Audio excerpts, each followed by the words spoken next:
നമ്മുടെ സ്കിന്നിന് എപ്പോഴും നിർജ്ജലീകരണം സംഭവിക്കാതെ പിടിച്ചു നിൽക്കേണ്ടതുണ്ട്. അപ്പോൾ നിങ്ങളെന്ത് ചെയ്യുക, കുറച്ച് റോസ് വാട്ടർ എടുത്തിട്ട് പുരട്ടി കഴിഞ്ഞാൽ അവിടെ നല്ല സ്മെല്ലുണ്ടാവുമെന്ന് മാത്രമല്ല ഈ ജലാംശം അവിടെ നിലനിർത്താൻ സഹായിക്കും. നമ്മുടെ ശരീരത്തിൽ നീർവീക്കം, ഇവിടെയൊക്കെ ചുവന്ന് തടിക്കുന്നൊക്കെ ഒരു സാധ്യതകൾ വരാറുണ്ട്, ഇൻഫ്ലമേഷൻ എന്നാണ് പറയാതെ.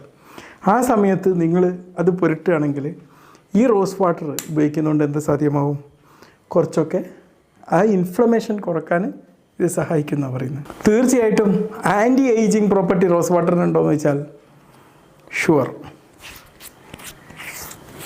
ആൻഡ് ഒരുപാട് നമുക്ക് പ്രായമാകുമ്പോൾ ഉണ്ടാകുന്ന ഫ്രീ റാഡിക്കൽസ് ഫോം ചെയ്യുന്ന ഓക്സിഡേറ്റീവ് സ്ട്രെസ് കുറക്കുന്ന ആൻറ്റി ഓക്സിഡൻറ്റുകൾ ഒരുപാട് ഈ റോസ് വാട്ടറിൽ അടങ്ങിയിട്ടുണ്ട്. തീർച്ചയായിട്ടും ഇത് ചെയ്യുമ്പോൾ മറ്റൊരു ബെനിഫിറ്റ് എന്താണ്, നമ്മുടെ ശരീരത്തെ ക്ലീനാക്കും.